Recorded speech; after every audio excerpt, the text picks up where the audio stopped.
Yoga for one earth one health 2015 June 21న మొదటి అంతర్జాతీయ యోగా దినోత్సవాన్ని ప్రపంచవ్యాప్తంగా జరుపుకున్నారు. జూన్ 21 ఉత్తరార్ధగోళంలో అత్యధిక పగటి సమయం ఉన్న రోజు. ప్రధాని మోదీ గారి సూచనల మేరకు ఎక్కువ పగటి సమయం ఉన్న అదే రోజును అంతర్జాతీయ యోగా దినోత్సవంగా జరుపుకోవాలని ఐక్యరాజ్యసమితి సూచించింది.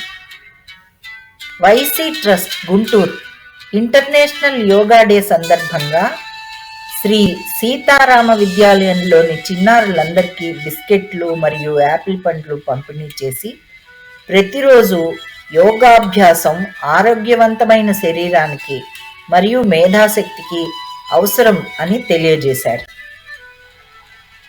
శ్రీ రామకృష్ణ శారదా మఠం విద్యాలయంలో యోగాసనాలు ప్రదర్శించిన చిన్నారులందరికీ యాపిల్ మరియు పప్పు చెక్క పంపిణీ చేసి వారిని ఉత్సాహపరిచారు.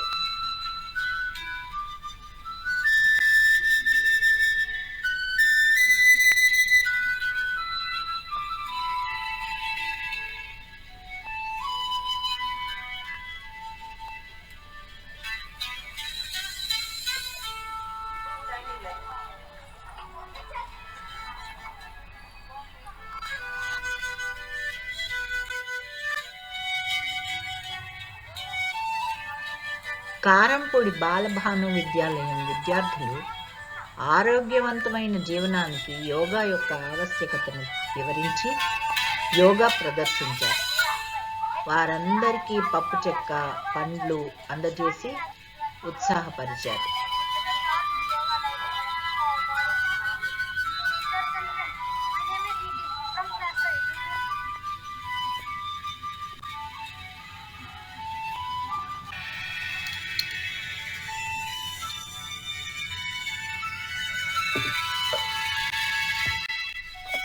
ప్రభాత సింధూరి విద్యార్థుల యోగ ప్రదర్శనను సందర్శించి వారికి పండ్లు చిక్కి సక్షం వారు నిర్వహించిన కార్యక్రమం ముఖ్య అతిథిగా వేదికను అలంకరించిన వైసీ ట్రస్ట్ గుంటూరు వ్యవస్థాపకులు డాక్టర్ రాఘవరావు గారు మాట్లాడుతూ ఆధునిక విజ్ఞానాన్ని ఉపయోగించుకుని దివ్యాంగులు వారి బలహీనతని బలంగా మార్చుకోవాలని సూచించారు.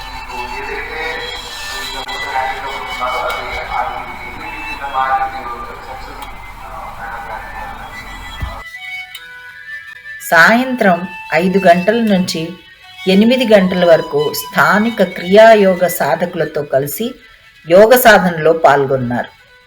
అంతర్జాతీయ యోగా దినోత్సవం సందర్భంగా యోగాసనాలు వేసేవారికి, యోగ సాధన చేసేవారికి, ప్రోత్సహించేవారికి సుమారు 700 మందికి పండ్లు, పప్పు చెక్క, ఓఆర్ఎస్ ప్యాకెట్లు అందజేసి జాతీయ భావాన్ని బలపరిచారు. భారత్ మాతాకి జై, భారత్ మాతాకి జై, భారత్ మాతాకి జై.